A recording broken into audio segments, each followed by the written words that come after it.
Magandang hapon po mga kaibigan at sa pagkakataong ito, may tampok po akong video sa inyo.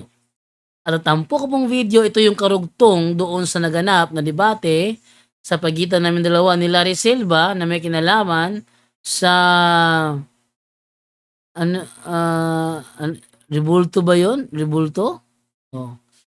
Doon sa Rebulto na topic namin. Kung saan dito, muling nagkainitan ngayon pagkatapos ng debate. Panoorin po ninyo, ito magsisimula po ito sa kanyang final conclusion at muli kaming nagkainitan. Okay, panoorin po natin ito dahil sa mag-enjoy po tayo ito at may matutunan tayo. Kaya sa mga bago po sa aking channel, please po don't forget to hit the subscribe button at the notification bell para maging notified kayo sa bawat video na ilalabas ko sa channel na ito. Kaya wag na po nating patagalin, simulan na po natin.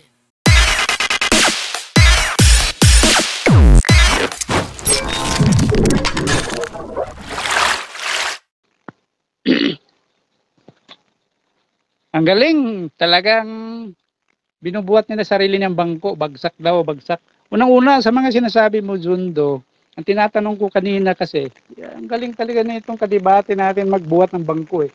Ang tinatanong ko sa kanya, yung sinasabi niya na, inuutusan ba kayo gumawa ng rebolto? Kasi binasa niya si Moises o sino pa yung mga sugo ng Diyos ay gumawa, kagaya na si Solomon gumawa ng templo. Tapos may mga rebulto sa loob ng templo. Unang-una, hindi nila yon niluluhuran. Jundo Alabado ang mga rebulto. Hindi nila pinapasan yon yung mga imahe doon. Kaiba sa ginagawa nyo ngayon na pinaglilingkuran nyo. Kahit hindi nyo aminin na hindi nyo dinidiyos yan, pero wala ka naman mababasa sa Biblia na paglingkuran mo o ang paglingkuran mo ang mga imahe na yan, huwag mo lang ituring na Diyos dahil diyan ay magiging Diyos-Diyosan na. Jundo, wala nakasulat na ganyan. Kahit hindi mo iniisip na Diyos ang mga yan, basta't naglilingkod ka, kasi ang utos diyan, huwag mong yuyukuran sila, huwag mong paglilingkuran sila, ay nakikisamba ka na noon, sumasamba ka na noon bilang Diyos. Aminin mo man sa hindi, sinasabi mo, wala sa katuruan nyo. Yun nga ang problema eh. Wala daw sa katuruan nyo, pero kabaliktaran naman, ginagawa nyo naman yan. Wala sa turo, pero tinutupad nyo ang ginagawa, ang pinagbabawal dito sa Exodo, sa Roma, ay ginagawa nyo na. Kaya isang isang malaking kasinungalingan, nasasabihin mong hindi niyo ginagawa, hindi niyo iniisip na Diyos-Diyosan yan. Dahil, ang ginagawa niyo ay isang paglilingkod na siyang pinagbabawal ng Diyos.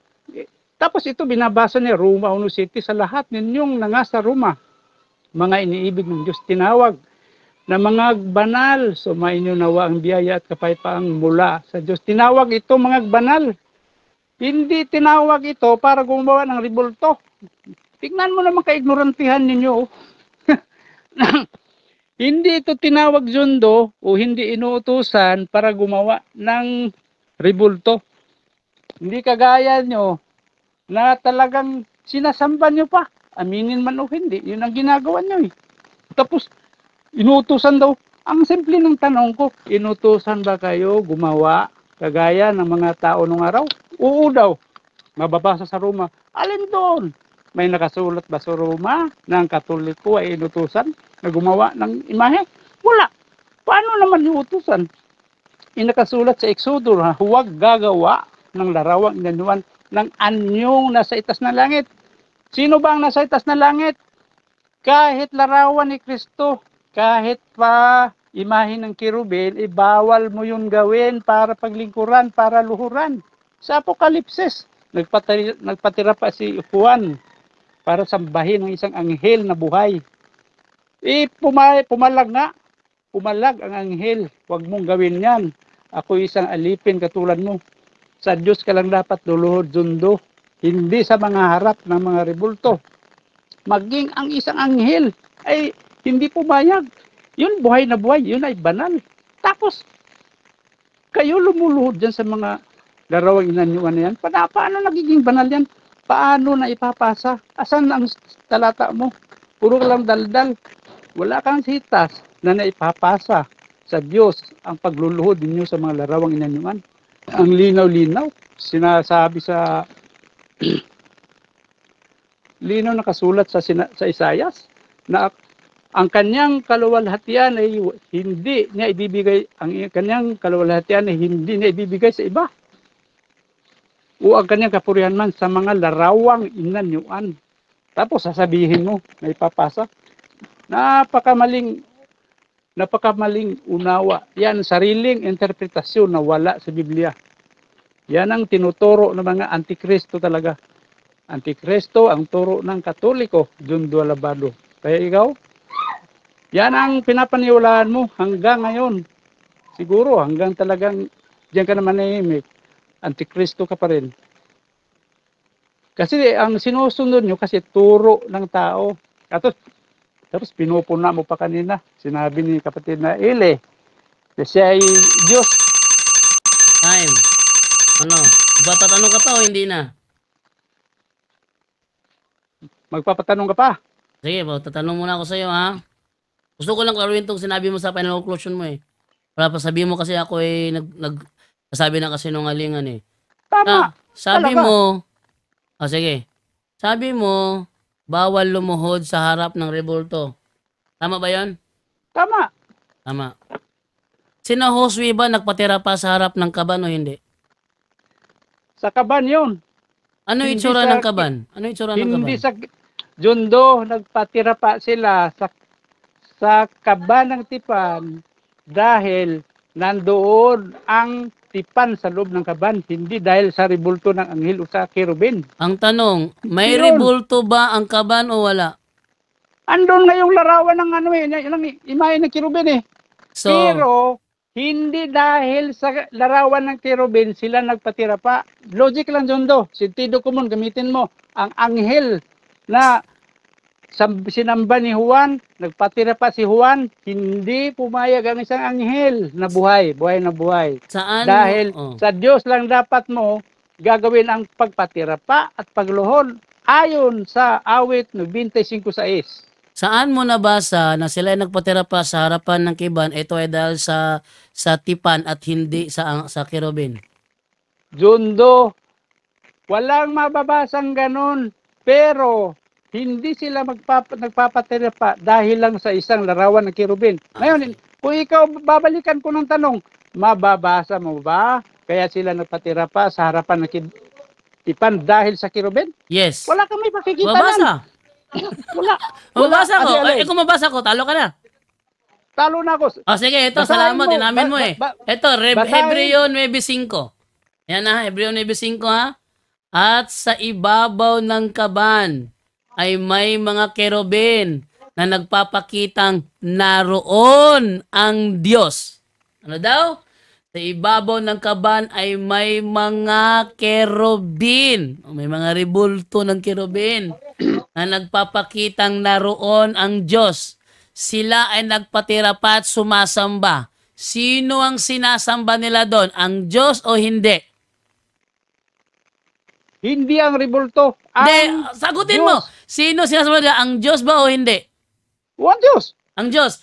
Ayon sa Hebreo 9:5, ang mga kerubin ang nagpapakitang naroon ang Diyos. Tama o mali? Ang nakalagay do, ang nakalagay. Hindi, sagutin mo. Diyan- Ayon sa talata, Hebreo 9:5, ang mga kerubin ba ang nagpapakitang naroon ng Diyos o hindi? Hindi. Ano yung hindi? Kung mabasa ko. nakalagay dyan, ah. Nasa. Ako magbabasa. Basahin ko ulit ha. Ako At magbabasa sa, din do. at Ako. sa ibabaw ng kaban ay mga kerubin na nagpapakitang naroon ang Diyos. At basahin ko sa sa ang salita ng Diyos ha. Ang salita ng Diyos tayo, basahin na sa salita ng Diyos. Ito sabi dito is sa ibabaw ng kahon ay may mga kerubin na nagpapahiwatig ng presensya ng Diyos. May mga kerubin na nagpapahiwatig ng presensya ng Diyos.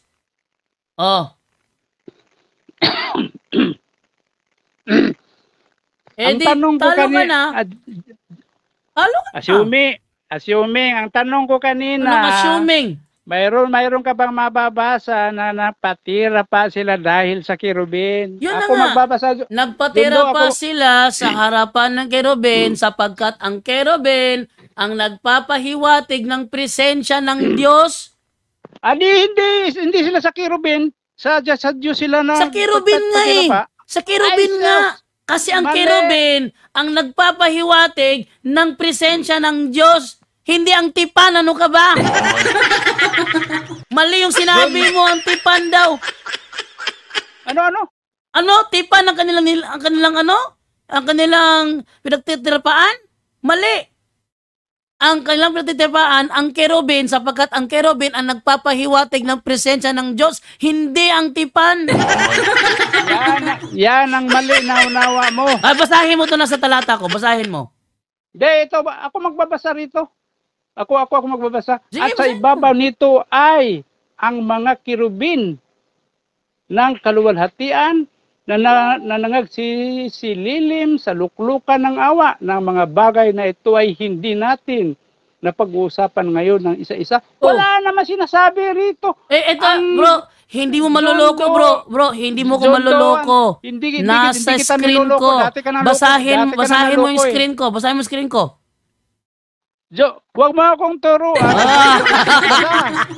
Ha? Sang-ayon ka ba na mababasa sa screen ko na pinapakita ang talata ang salin ay Biblia ang salita ng Diyos? Masababasa dito na ang kerubin nagpapahiwatig ng presensya ng Diyos. Mababasa o hindi? Nababasa dyan. Yan, okay. Kaso, Sang-ayon ka ba na ang kerubin ay nagpapahiwatig ng presensya ng Diyos o hindi? tama. Sang-ayon. Ngayon, Pero ang tanong ko, wala sa sagot mo. Ngayon, Mayroon- dahil wala inaamin sa mo sagot pala na ang kerubin ay nagpapahiwatig ng presensya ng Diyos, saan sila nakatuon? Sa kerubin o sa tipan? Saan sila nakatuno? Sa kirubin o sa tipan? Ay di, doon sa sa tipan. Saan mo nabasa na ang tipan ay nagpapahiwatig ng presensya ng Diyos? Wala akong sinabi. Hindi. Sabi mo kasi, Mayroon ba ako sinabi? ang pagpapatira pa ay pagsamba. Hindi ba? Tama o mali? Dahil nandoon ang kaban ng tipan, nasa loob ng Hindi. ng kaban, Ang tanong ang ko sa'yo, tipan, Jundo. sabi mo kanina, ang pagpapatira pa Jundo, ay pagsamba. Tama o mali? Ang kirubin, hindi yung rasyon para Bro, sila may tanong ako sa'yo, Huwag bro. mong ipilit, Bro, yan. ang pagpapatira pa ba ay tandaan ng pagsamba? Yes or no? Tama. Tama. Ang pagpapatira Okay. pa ay Ang pagsamba. kerubin ba ay nagpapahiwatig ba ng presensya ng Diyos? Tama. Pwede, nakasulat yan. Anong pwede? Anong pwede? Tama o mali? Oo, sasabihin na natin tama para tama. Ngayon, mapagbigyan ka. Dahil inaamin mong tama na ang kerubin pala ay nagpapahiwatig ng presensya ng Diyos. Sino ang kanilang sinasamba? Yung nagpapahiwatig ba ng presensya ng Diyos o yung hindi? Diyos. Yung Diyos. So nagpapahiwatig ng presensya ng Diyos. Tama. Hindi, Diyos ang sinasamba. Yan na nga, samba nga. Sino ang nagpapahiwatig sa presensya ng Diyos? Ang kerubin o ang tipan? O, ayon sa binasa mo, ang kirubin. Oh, ngayon, next question. Meron ka bang nabasa na ang tipan ay nagpapahiwatig sa presensya ng Diyos? Wala akong sinasabi. Wala nabasa dyan. Wala namang... So sinasangayunan mo wala akong ngayon na sinasabi. sila ay nagpatira pa sa harapan ng kerubin at hindi sa kiban, sa tipan. Wala kang mababa. Ayon sa nabasa mo, nagpapahiwatig ang Hindi. ang Bro, kirubin. Bro, ulitin mo. ulitin mo. Sila ay Ulitin mo, nagpatira ulitin mo. pa at sila ay sumasamba. Mm. O, di ba? Sila ay nagpapatira pa at sila ay sumasamba. Alin ang kanilang sinasambahan? Ang Diyos o hindi? Adi ang Diyos. Ang Diyos. Alin ang nagpapahiwatig sa presensya ng Diyos? Ang kerubin o ang tipan? Ang kirubin. Thank you. Ngayon, Ano problema? sang-ayon Ano ka ba problema? na ang kerubin pala nagpapahiwatig sa presensya ng Diyos at hindi ang tipan? ang kirubin, Jundo, ang nakasulat yan. Oo, yan. Talo ka. Ngayon, Natalo wala na, ka umamin namang ka na eh. mababasa dyan Umamin na ka dahil na. sa kirubin, sila Oh, bro, nagpapatira pa o Dahil sinasamba nasa nila. kerubin, Sa'yo bro. na lang yan. Bro, dahil Sa'yo nasa, na lang bro, yan. wag kang bububuhan. Sa kerubin nga, kasi ang kerubin na nagpapahiwatig sa presensya ng Diyos. Ano ka ba? Jundo. Huwag masyadong bobo ba? Jundo, huwag kang magtanga-tangahan. Ay, ikaw yung tanga-tangahan dyan. Kasi sinasabi mo Ang na kerubin, Diyos ang inaamin mo nagpapahiwatig. na Diyos ang sinasamba Bro, nila. Inaamin mo na Diyos ang sinasamba, hindi kirubin. sino Huwag ang kang nagpapahiwatig? Bro, ano ang nagpapahiwatig sa presensya ng Diyos na kanilang sinasamba? Ano ang nagpapahiwatig? Ang kerubin o antipan? Sagot ulit. Jundo, kirubin. O di, yun na nga. Ngayon, Yun na nga. yun bang Oo. ibig sabihin? Sila ay nagpapatira pa. Yun bro, inamin mo na. Sila ay nagpatira pa sapagkat sila ay sumasamba. Alin ang kanilang sinasamba? Ang Diyos. Tanong, alin Diyos. alin yung Yan, alin ang inaamin nagpapahiwatig? mo na. Bro, Inaamin tumahimik ka mo muna. na, Diyos na eh. Huwag bro, mong ipilit tumahimik yung ka ano mo. muna. Kaya nga ang follow-up question, alin ang nagpapahiwatig sa presensya ng Diyos? Ang kerubin ba o ang tipan? Sabi mo, ang kerubin. Di ang kerubin sa doon sila nakatuon. Ito ba? Mali. Oh, mali. Ikaw yung mali. Oh, next question. Diyos. Next question Diyos naman ako. nga, Wag ka na bro. Natalo ka na bro. Inaamin Bro, mo wala na ng kang Diyos ang bro, sinasamba bro, nila, wala Diyos kang ang sinasamba. bro. Di, wag mo kong turuan, Jundo, wag mo kong turuan. Ikaw yung Inamin mo na sa Diyos sila sumasamba, wag mong lagi. ipilit na doon sa Sa kirubin. Diyos sila sumasamba. Ang tanong ko sa iyo, ano ang nagpapahiwatig sa presensya ng Diyos? Yung kirubin. O yun. Talo ka na. Dulusog ka pa eh. Talo ka na. O next na tanong. Next na tanong. Next na tanong. Talo ka na. Next na tanong na ako. Nali, yun ba nagpapahiwatig? Yun Bro. ba nagpapahiwatig? Ibig sabihin, Bro, sinasamba na. talo ka na bro. Nagpapahiwatig nga eh kasi ang Diyos, di nila madari kasi ang God is everywhere. So, di nila isa pa yan. hindi nila matuon nila. So, meron silang ginawang channel kung saan nandoon ang presensya ng Diyos. Kaya ang kanilang pagsamba directed doon sapagkat nandoon ang presensya ng Diyos. Ang kanilang sinasamba ang Diyos sa pamamagitan ng kanyang representative. Ano ka ba? Mali, mali ka dyan. Diyos Bro, na sinasamba bro, eh. ayoko na makipagtalunan sa maling unawa mo. Nauunawaan ko sa ang talata. Next question na lang ako. Sabi mo, hindi kailanman binitbit yung rebulto. Tama, mali? Tama. Ang binitbit nila yung kaban ng Okay, tipan. yung kaban. Kasi nandyan Yung rebulto ba bahagi ng nandyan kaban o hindi? O ba, bahagi. O pwede bahagi? Bahagi. Pero, hindi dahil... binitbit pa rin. Nang binitbit, Ano nakatawa nang dyan? binitbit nila ang kaban, nandoon ang rebulto o wala? Ay, natural nandoon. Ah? Ang babaw. Ay, Ang wala babaw na, naman. talo ka na. Oh, Alangan, talo anong ka na. talo? Talo ka na. Alangan naman ihiwala yan, Jundo. Natural. Hindi Hindi, kasama ang rebulto sa pagbitbit. Ano ka ba? Bahagi ang rebulto sa kaban. Nang bitbit nila ang kaban, binitbit nila ang rebulto kasama doon. Ano ka ba? Next question. Dali lang. Next question. Natural. Nandun kasi yung imahe. Kaya kasama nabibitbit. Ngayon, ang tanong. Pwede ba nilang bitbitin? Di, wag ka muna sumingit. Sige. Nabibitbit nila yon dahil sa kaban. Hindi naman ibig sabihin na yun ay pinoprosesyon nila o binibitbit nila dahil nandun ang kirubin. Kung Ang mabasa imahe ng ko kirubin. na pinosisyon nila yon, talo ka na. Ano? Kung mabasa kong pinosisyon nila yon, talo ka na. Prinosesyon yun dahil nandun ang kaban. Ano ba naman to? Uy, ano ka ba naman? Sasabihin mo, hindi pinosisyon. Tapos ngayon, pag sinabi ko, mabasa ko, talo ka na, prinosisyon yun. Ano ka ba? Self-contradiction. Tama. Makinig ka Wala kasi kasing alam sa Bible eh. Huwag ka kasi magmarunong eh. Wala kang alam sa Bible eh. Mamarunong ka kasi eh. Ha? Alam ako, Jundo. Sige. Ulitin ko. Sabi mo kanina, hindi nila binitbit yun. Nila binitbit yun. Tanong, nang binitbit ang kaba, nandoon ang rebulto, wala? Sandali lang. Hindi nila pinoprosesyon yun dahil dahil lang sa rebulto ng kirubin. Ngayon, next question. Bakit di ka muna? Ano next question ka dyan? Sabi mo, hindi pinoposisyon. Kung mabasa ko na prinosisyon, talo ka na. Lang. Tapos na debate natin ito, palitan na lang Palitan na lang po eh. Tingnan mo, wala nang timer oh. Wala nang timer. Dahil tapos na ang debate. Kaya nga, huwag mo ako pasusundin sa gusto mo. Tapos na usapan natin. Next question. Dito tayo sa ano. Para gusto ko lang puntuhan. Kung ayaw mo makinig, hindi ko sasagutin yan. Ito papaliwanag ko. Pinoprosesyon Manila yon dahil sa tipan, dahil sa kaba ng tipan, hindi dahil sige. Saan mo nabasa na prinosisyon nila yon ng dahil sa tipan? Naks, hiwalong yung tanong yon. Hindi mababasa yan. Logic na lang yan. Ibig sabihin, yung sinabi mong yan, hindi mababasa sa Biblia, yes or no? Wala talaga. Hindi mababasa yon. Ngayon, ibabalik ko tanong mo.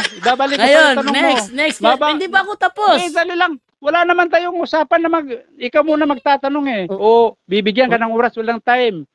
Mayroon ka bang mababasa dyan? Mayroon ba? Na dahil sa imahe ng anghel ay kaya nila binitbit yun? Yes, meron. Meron. Sige, basahin mo. Sapagkat, logically, ang imahen ang nagpapahiwatig. Bro, ang imahen ang nagpapahiwatig ng presensya ng Diyos, hindi ang tipan ang nagpapahiwatig, kundi ang rebulto ang nagpapahiwatig. Ano ka ba? Hindi yan ang tanong ko, Hindi yan ang tanong ko. Yan ang tanong ko. Meron ka bang mababasa yun ay pinosisyon nila. Bro. Eto, sagot ko, bro. Hindi yan ang tanong ko. Kung naiintindihan mo tanong ko, yun ang sagutin mo. Sige. Wag mo akong pasasakayin sa sige. Sa tanong mo. Sige, go, tanong mo. Go. Wag mo akong pasasakayin sa sarili mo katuwiran, Jundo. Sige. Biblical. Sa Biblia tayo. Wag sa sarili kong sagot. Sige. Anong ito, tanong Jundo, mo? babasa. Dali lang. Meron akong babasahin. Anong tanong mo? Ito, babasahin ko to. At akong si Juan. Ako ang nakakita ng mga bagay na ito. Bro, hindi yan. Huwag ka pumunta sa Juan. Nasa ano tayo eh. Nasa kaban tayo. Jundo, tapos na usapan natin. Hindi pa ako tapos ito sa ano mo eh. Gusto ko itanong sa'yo ito eh. Hindi naman po pwede ikaw lang magsasalita. Hindi mo programa to. Pasensya ka na. Hindi mo rin programa to. Hindi mo rin programa ito. Kaya ikaw, wag mo gawin sa programa mo ang messenger. Kasi hindi ito sa'yo. Sandali lang. Tuturuan lang kita. Sige. Tuturuan mo ako? Sino ka ba? Teacher ka? Tuturuan lang kita. Wala kang karapatang turuan ako. Hindi kita pasasalitain kung sasabihin mo tuturuan mo ako. Ano? Tuturuan kita, Jundo. Ayaw kita pasalitain. Bahala ka dyan. Ayaw mo naman yan. Kasi wala kang karapatang turuan ako. Pero kasi may makikipag-diskusyon ka, pakikinggan kita kung makikipag-diskusyon ka. Pero tuturuan mo ako, hindi ako papayag doon. Kasi tuturuan kasi. Ayaw mo tuturuan eh. Makipag-diskusyon ka lang. Huwag mo ako tuturuan kasi hindi naman kita teacher para turuan mo ako. Jondo, hindi kailangan magiging teacher para turuan ka. Hindi naman sa eskwelahan na ituturo sa'yo. Ano ba ang tawag sa taong nagtuturo? Teacher o hindi? Jondo, hindi teacher sa eskwelahan ang ibig kong sabihin. Hindi kailangan maging guro ka sa eskwelahan para magturo. Eskwelahan lang ba ang may teacher? Bakit? Guro ka ba? Bakit? Nagtuturo ba ako? Nagtuturuan ba kita? Ano ba yung tinuturuan? Nangangaral kayo, di nagtuturo yan. Hindi kita tinuturuan, nilalabas ko ang aking katwiran sapagkat nasa diskusyon tayo. Jondo, ang pangangaral ay pagtuturo. Bro, mali. Pangangaral sa mga nanunood. Pero sa'yo, hindi ko na kita kailangan turuan pa kasi may sarili kang unawa. Kinakailangan turuan pa. Ang sa akin lang, inilalabas ko ang katwiran ko dahil nagdidiskusyonan tayo. Hindi Anong katwiran mo doon? Anong katwiran mo? Hindi Wala ka kita naman mababasa. tinuturuan. Wala ka naman mababasa. May nabasa nga ako eh. Kaya sila nagposisyon doon para pabagsakin ang Wall of Jericho. Yung tanong mo, mali. Anong mali? Anong mali ang tanong? Hindi mo lang kaya sagutin. Hindi. Kung mabasa ko na sila ay nagprosesyon para pabagsakin ang Wall of Jericho, aminin mong wala kang alam sa Biblia. Wala ako binabanggit na ganyan. Ikaw naman sabi yan. Kaya nga, ang tanong mo. Bakit ka umabot dyan sa usapan yan? Wala naman tayo pinag-usapan na ganyan. Ang tanong mo kasi, false dilemma, fallacy ang tanong mo. Asus! False dilemma, bakit? Ang tanong mo kasi, ano ba ang posisyon nila? Ganun talaga, Jundo, kapag nahirapan ka ng sumagot. Nako, Halos palibhasa kasi. Kagaya noon sa usapan natin doon. Pasensya ka na ha. Kabisado ko kasi ang different types of fallacy. Sige, ikaw muna. Ayaw mo na maulit. Sige, ikaw muna. Huwag mo sabihin yung policy na yan. Gusto mo lang kasi ikaw ang masusunod. Hindi po pwede yan. Hindi mo programa to. Tapos ka na. Ako naman. Tapos ka na. Ako naman. Sandali lang. Mayroon lang akong babasahin. Hindi, tapos ka na ba? Mamaya na yung basa. Mamaya na yung basa. Tapos ka na ba? Ako sasagot mo. Sasagutin ko yon. Hindi pa ako tapos. Hindi, yung sabi mo na sinasabi ko lang na palasi kasi para makaiwas. Tapos ka na daw. Akong babalat naman. Ano yun? Sige, ano? Wala, hindi pa nga ako tapos eh. Sige, ito. Mamaya na yung pagbasa mo. Ito muna. Hindi, babasahin ko muna to. Mamaya na muna. Babasahin ko muna. Kung ayaw mo pakinggan, kung ayaw mo ito pakinggan, tigil na tayo. Mandaraya ka. Mandaraya ka. Binabanggaan mo ako. Sabi mo, pag ako naiipis, sasabihin ko agad palasi. Tapos ayaw mo kong pasagutin doon. Kasi gusto mo, ikaw lang magsasalita. Hindi naman tama yan. Hindi tama yan. Pinasalita na kita kanina. Hindi mo programa to, kaya huwag mong gagamitin yung ugaling aso mo. Ano? Pinasalita na kita kanina. Dito, Jundo, ang haba nga ng oras mo eh. Biro mo, 2 tindig ka, ako isa lang. Isang tindig? Pareho tayo, ano ka ba? 2 tindig ka. Wala akong 2 tindig. Kanina, tinatanong mo ako, tumindig ka na. Tapos pagkatapos, ikaw naman tinatanong ko, ikaw pa rin ang tumindig eh. Nagpaliwanag ka. Dapat ako na yun. Ano napaliwanag? Natural. Tatanungin mo ko lang, hindi ako mapaliwanag sa sagot ko. Ano ka ba? Ikaw nagtatanong sa akin kanina, itong huli lang. Pero ikaw din nagpapaliwanag. O ano ba yun? Bakit? Nung ginawa ko yan, meron bang timer sa screen natin o wala? Kanina meron pa yun. Kanina. Wala, hindi ko ginawa yan. Alam ko rule of debate. Ano ka ba? Yun nga ang problema eh. Kasi ikaw ay nagtatanong sa akin. Kanina, tinatanong mo ako. Nagpaliwanag ka. Nagtindig ka ng 10 minutes. Tapos ako naman nagtatanong sa'yo. Nagtindig ka rin. 5 minutes. Hindi, mali ka. Ang oras mo, Jundo, mas mataas. Pinahayag mo ako ng 10 minutes. Tapos tanong ka sa akin ng 5 minutes. Tapos nag-negative ako ng final conclusion ko for 5 minutes. Ang debate, Brother Larry, matatapos yan sa final conclusion. Mauuna ang negative, tapos ang affirmative. Nag 5 minutes ako, final conclusion, tapos ikaw naman 5 minutes na naman. Tapos nung 5 minutes mo, nagtanong na ako dito sa mga pinagsasabi mo na out of debate na kasi tapos na ang debate. Wala akong nilabag sa rules. Ano ka ba? Mayroon. Anong rule nilabag ko? Hindi, sandali lang. Ito, magbabasa lang ako, Jundo. Magbabasa lang ako, sandali lang. Sige, magbasa ka. Yung Revelation 22:18 to 19 babasahin mo? O Revelation 22:8 to 9? Ito lang babasahin ko. At ako si Juan. Ako ang nakarinig at nakakita ng mga bagay na ito. Ang aking marinig at makita ay nagpatira pa ako upang Revelation 22 verse 8. 22 verse 8. Alam ko talatang niya. Alam ko paano paliwanag yan. Sige, go. Huwag ka sumingit. Pabihira naman alam ko talata mo. Hindi mo ako kailangan turuan pa. Alam ko na yan. Revelation 22 verse 8 and 9. Tama o mali? Kaya nga. Huwag mo kailangan turuan pa. Babasahin ko. Huwag kang sumingit. Sige. Mamaya sasagot ako ha. Sasagot Mamaya ako. ka na magsalita. Sige. Wala basahin mo lang. Sa'yo. Basahin mo lang. Papaliwanag ko. Binasa ko na nga eh. Basahin mo lang, Binasa mapaliwa. ko nga eh. Alam At ko na ng yun. aking Na sinabi at ng ng anghel sa aking kanya, huwag kang oh, huwag ka huwag magpatira ka pa kasing sa harap sa ay, akin. ang ugaling aso mo talaga pinaiiral mo. Hindi mo ako maano Ha? mabibilog. Ha? Sige, basahin mo. Kahit na alam ko ng talata, sige, basahin mo para ipaliwanag ko. Sige, go. Alam mo man ang talata o hindi, manahimik ka Ito, diyan. basahin mo na nga. Basahin mo na dahil Tsaka, mapututsada eh. Basahin mo na. mm,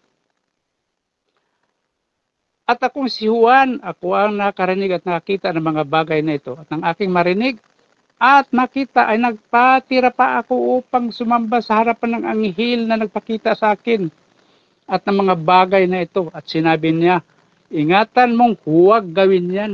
Biro mo ba naman buhay na buhay ang isang anghel. Banal yun. Pero hindi pumayag ang anghel. Hindi pinahintulutan na gawin sa kanyang pagpapatira pa. Ngayon, papayag kaya ang Diyos na sa isang ribulto lang ng kirubin? Gagawin ng lingkod ng Diyos ang pagpapatira pa o pagsamba? Naku naman, Jundo, sentido ko muna lang yan.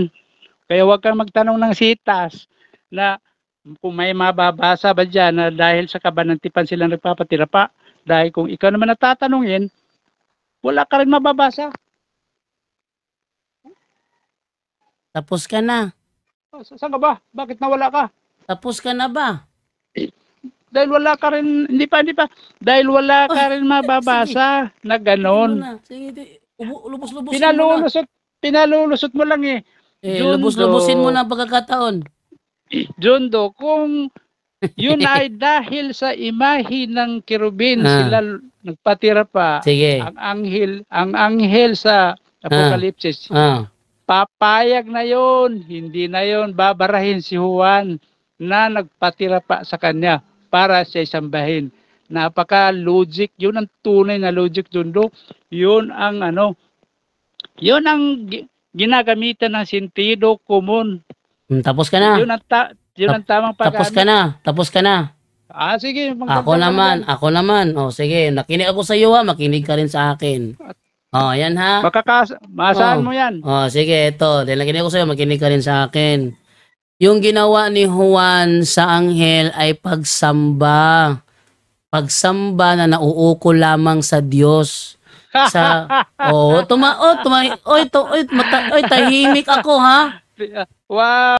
Tahimik ako nang ikay nagsalita, wag kang bastos diyan. Sige. Tahimik ako nang ikay nagsalita, wag kang bastos diyan. Wag mo pakita ang ugaling aso mo. Ugaling aso ka rin talaga ang gagantihan kita. Alang ang gagantihan ko yung kahoy. Nangunguna ka eh. 'Di ba sabi sa Biblia, gawin mo sa iba ang gusto mong gawin nila sa iyo. Ginawa mo sa akin, 'di ba? Huwag kang magreklamo. Wala naman huwag kang magreklamo. Sige, tumahimik ka na dyan. Tuloy ko na. Tatawa nga ako sa'yo. Tuloy ko na ha. Ang pagsamba kasi na ginawa ni Juan sa kanya ay yung pagsambang nauukol lang sa Diyos. Hindi yung nauukol sa mga gaya sa anghel. Yan ha. Meron kasing dalawang uri ng pagsamba. Yun ang veneration at adoration. Yung binigay ni Juan kasi sa anghel kasi nauuko lang sa Diyos. Yung kasi sinabi, huwag kang magsumamba sa akin. Sa Diyos ka lang sumamba. Kasi alam ng anghel, ang pagsambang ginawa ni Juan doon ay nauuko lamang sa Diyos. Ito naman tayo ngayon. Yung sa kerubin, yun ay nagpapahiwatig ng presensya ng Diyos. Natural, ang kanilang tuon, nandoon si kerubin kasi nandoon ang presensya ng Diyos. Exodo 22, 25-22. Nandoon ako sa gitna pagkakausapin mo ko. Sabi, basahin ko yung Exodo chapter 22, chapter 25, verse 17. Verse 20. 20 na lang tayo Sabi, gawin mong magkaharap ang dalawang kirubin na parehong nakatungo at nakabuka ang mga pakpak ay nilulukuban ng luklukan ng awa. Ilagay mo ito sa ibabaw ng kaban na kinalalagyan ng dalawang tapyas na bato ng kautosang ibibigay ko sa iyo. Doon tayo magtatagpo sa luklukan ng awa sa pagitan ng dalawang kerubin. Doon makikipag-usap ang Diyos sa pagitan ng dalawang kerubin. Tapos sabihin mo sa tipan. Mali. Doon siya makikipag-usap. Doon tayo magtatakpo sa luklukan ng awa sa pagitan ng dalawang kerubin. Sa ang dating Biblia kaya, paano magkakasalin dito, ano? Sabi ganito, at diya'y magkikipagkita ako sa iyo at makikipanayam sa iyo mula sa ibabaw ng luklukan ng awa sa gitna ng dalawang kerubin. Tumahimik ka. Tahimik ko kanina. Nakikipag-usap pala ang Diyos pala sa kanila sa pagitan ng dalawang kerubin. Natural, sa kerubin sila nakaharap. Ano ba naman to? Hindi po ba alam yan? Eto pa ngayon. Sabi niya kanina. Sagutin ko muna yan. Yung sinabi mo. Sagutin ko muna. Teka, di ba ako tapos ito? Ako talaga. Hindi. Yun muna, sasagutin ko muna. Hindi mo nga ako pinasagot kanina. Kanina eh. Eto pa. Tumahimik ka. Pinatapos kita. Ayan yung ugaling aso mo. Ugaling aso mo. May iwanan yung iba. May iwanan eh. Kanina nga, pinaiwanan mo sa akin yung palas eh. Ano ka ba? Eto naman tayo ngayon. Ako kasi, pinag-aralan ko ang different types of fallacy. Alam nyo kung bakit? Kasi, pag tayo nangangaral, siguraduhin natin ng ating mga reasoning hindi invalido. Hindi invalido. Yung mga fallacy... Tumahimik ka dyan. Sasalita ako eh. Ugaling aso ka talaga, ano? Ugaling aso ka talaga. Eto ngayon. Awan ako sa'yo eh. Hindi, ikaw yung nakakaway. Wala kang alam sa katwiran eh. Tumahimik ka dyan. Tinan mo ugaling aso ni Larry Silva. Pinapakita na niya ngayon. No? Kanina, nasita siya, tumahimik ako, nakinig ako. Ngayon, ayaw makinig. Taon talaga to. Pikunin ka, no? Ito ngayon. Kailan ba? Tumahimik ka nga dyan. Ikaw talaga. Ngayon, tumahimik ka nga dyan. Puro ka kasi kanina patutsada. Ngayong magamitin kong style mo laban sa'yo, magre-reklamo ka. Ito. Tuloy natin ano. Ako'y sa pangangaral kasi dapat ang ating pangangaral malinis, hindi mahaluan ng dumi. Yung mga invalid arguments, gaya ng mga fallacy, yun ang nagpaparumi sa ating mga pagtuturo, pananalita, pangangaral. Kung magamit ka ng mga invalid arguments, mga maling pangangatwiran. Ang meaning ng fallacy, maling pangangatwiran. Kaya nga ako, pag ako nagsalita, walang fallacy yan kasi alam ko kung anong different types of fallacy. Iniiwasan ko yan eh. Kaso sa mga ayaw mapuna na yung kanilang sinasabi maling katwiran, kaya nagagaya sabi, wag mo kausay palasi dyan to, palasi. Talagang palasi yun. Ano ba to? Ngayon, yung tungkol naman doon sa kerubin, nakikipag-usap ang Panginoon sa gitna ng dalawang kerubin. Ang kerubin na papahiwatig ng presensya ng Diyos, hindi ang tipan. Kaya natural ang kanilang tuon nandoon sa kerubin. Tapos na ako, ikaw naman. Ayan. Wala kang tanong? Tanungin mo naman ako para challenging. Yun bang pagpahiwatig ay ibig ba sabihin sasambahin na? Yes, bro. Yes. Yes. Anong talata? Kaya nga nagpapahiwatig eh. Nagpapahiwatig kasi sa Diyos ka sasamba, yung kanyang presensya, yun ang papahiwatig na nandoon siya. Hindi nga eh. Yun bang Sumagot na ako. Next question na lang. Ibig ba sabihin na ang anghel doon ay sasambahin? Yung anghel ang sasambahin. Hindi nga ang anghel ang sasambahin. Wala na ang sinamba nga yung Diyos sa pamamagitan ng kanyang presensya. Bro, tumahimik. May karugtong ako, pinuputol mo eh. Bro, ugaling aso ka talaga, no? Patapusin mo ko. Sinasamba ang Diyos sa pamamagitan. May karugtong ako sa pamamagitan ng kanyang presensya. At ang presensyang yon ay nasa kerubin. Ano ba naman to? Sinasamba ang Diyos sa pamamagitan ng kanyang presensya na nasa kerubin. Ano ka ba? Huwag mong paghiwalayin yan. Nakasulat na yan. Nakasulat. Yun na nga eh. Hebreo 9:5, ang kerubin ang nagpapahiwatig ng presensya ng Diyos. Bingi ka ba sa talatang yan? Ibig lang sabihin, Jundo, na ang sinasamba Diyos. Yes, sa pamamagitan. Sa pamamagitan ng kanyang representative na nagpapahiwatig ng kanyang presensya, at yun ay ang kerubin. Jundo, ang paliwanag mo ay sa kirubin sila nagpapatira pa. Ibig sabihin, ang kirubin ang sinasamba, ganun yun. Mali! Ganun yun eh. Mali! Ganun Talagang ibig sa sabihin. kerubin sila nagpatira pa, kasi ang kerubin ang nagpapahiwatig ng presensya ng Diyos. Doon siya nakikipag-usap eh. Alangang saan sila magpatira pa? Doon sa dingding. Ang sabi sa Exodo 25:22, at diyay makikipagkita ako sa iyo at makikipanayam sa iyo mula sa ibabaw ng luklukan ng awa, sa gitna ng dalawang kerubin na nanga sa ibabaw ng kaban. Doon sila haharap dahil nandoon ang presensya ng Diyos, wala sa dingding. Jundo. Natural. Tanong. Tanong. Pwede ka ba sumamba sa Diyos na kahit walang mga kerubin? Ay, etong sagot. Pwede. O yan. Tama. Pero hindi pwede. Bro, di ba? Patapusin mo kung ano ka ba? Eto ang sagot ko. Pwede. Pero unreasonable, tatanggalin mo yan. Bakit? Ang templo ng Diyos mismo, hindi sinasamba ang mga rebulto, pero nandoon lang, hindi naman inalis yun eh.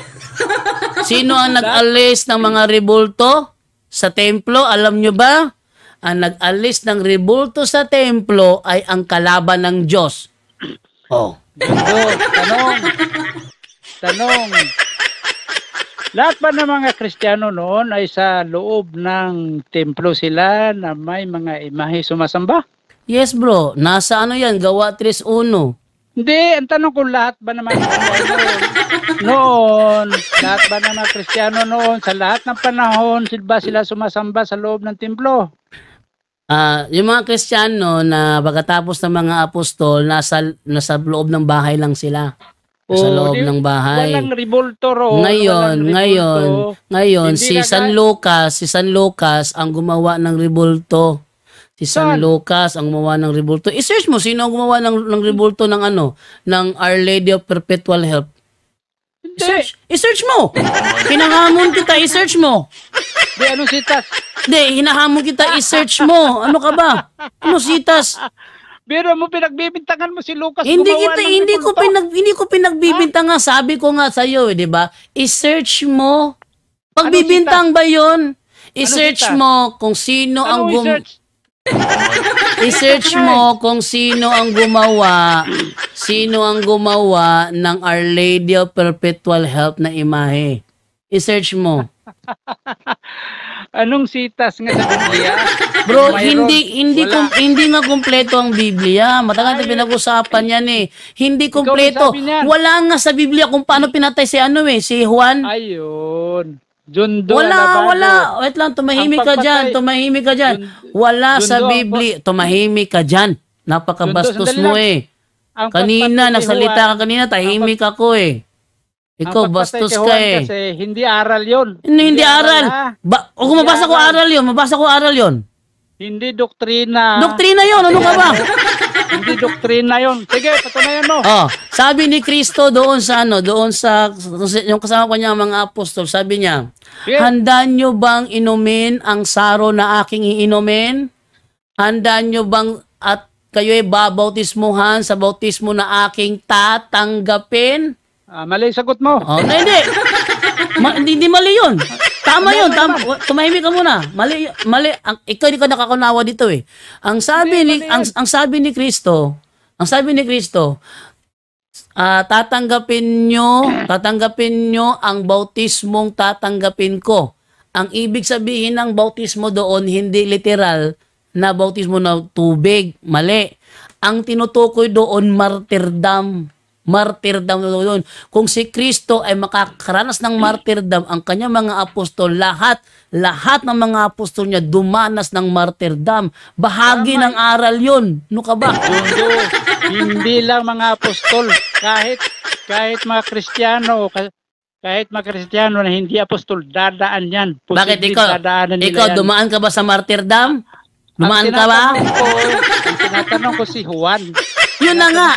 Si Juan dumanas din ng martyrdom. Kaya bahagi iyan ng kanilang aral dahil sinabi na ni Kristo, tatanggapin nyo ang bautismong tatanggapin ko. Ang ibig sabihin ng bautismo doon ay martyrdom. Next question. Oh, tama. Inamin mo rin, di aral nga. Aral. Sinabi ni Kristo eh. Jondo, para sa lahat yun. Ano para sa lahat? Hindi lang yun kay Juan. Kay Juan yun. Hindi lang kay Juan yung mangyayari. Hindi, sa lahat ng mga apostol yun. Bro, sa lahat ng mga apostol yun, bro. Actually, lahat ng mga apostol talaga dumaan ng martyrdom. Oh, hindi naman ako tutol dyan. Oh, yan oh. Hindi naman ako tutol dyan. Pero, di aral nga. Hindi aral ng Kristiyano. Aral yan ng Kristiyano na talagang dadaan sa martyrdom ang mga apostol. Aral ng Kristiyano yan. Pero kahit na aral ng Kristiyano yan, hindi nakasulat sa Biblia kung paano sila namatay. Kaya nga Jondo, hindi batayan sa Kristiyano kung paano namatay. Ay, batayan yan, bro. Batayan yan, bro. Bilang patunay na totoo ang sinabi ni Jesus na tatanggap sila ng bautismong tinanggap niya. Bahagi yan, bro. Tatanggap sila ng bautismo na tinanggap ni Kristo, pero hindi yan batayan kung paano namatay. Kaya nagkulang ang Biblia, hindi na-record ang Biblia. Hindi talaga na-record yan, bro. Jondo, hindi yan na-record. Hindi talaga na-record yan. Hindi kasi batayan yan. Batayan yan. Kung batayan yan, ayaw nyo lang tanggapin. Kailangan malaman ng tao. Kailangan talagang malaman ng tao. Kailangan talagang malaman ng tao kung ano yung kinamatay ng mga apostol. Hindi, yan ang problema sa mga walang alam sa kasaysayan. Sino ba gumawa ng kasaysayan? Sino ba ang nasa likod ng lahat ng kasaysayan? Basahin natin. Yan ay nasa Isaias 41:4. Kung sino ang nasa likod ng kasaysayan. Ang sabi ganito. Sinong nasa likod ng lahat ng ito? Sinong nagpapagalaw sa takbo ng kasaysayan mula sa pasimula? Akong si Yahweh na naroon na noon pa man at mananatili hanggang sa katapusan. Ang Diyos ang nagpapagalaw sa takbo ng kasaysayan. Sasabihin mo, hindi mahalaga? Ano ka ba naman? Ang Diyos mismo nagsabi siya, nagpapagalaw sa takbo ng kasaysayan. Sabihin mo, hindi mahalagang pag-aralan. Ay. Tama yan, Jondo. Hindi mo lang yan naiintindihan. Ikaw hindi nakakaintindi. Ikaw lang sabi, hindi na mahalagang pag-aralan eh. Jondo, ang kasaysayan, huwag mong gagamitin yan sa pananampalataya para idepensa. Uy, magagamit talaga sa pananampalataya yan. Bakit? Nagbanggit ka na kasaysayan. Ito, babasahin ko itong pinagbabatayan nun na hindi nyo naman naiintindihan. Ito babasahin ko Ano, sige. Yung papaliwanag ko. Mahilig kayo magbasa tapos ina-apply na naman sa sarili nyo. Oo, sige, basahin mo at ipapaliwanag ko bilang patunay na kaya ko ipaliwanag yan. Go. Hindi paliwanag po. Palabo lang.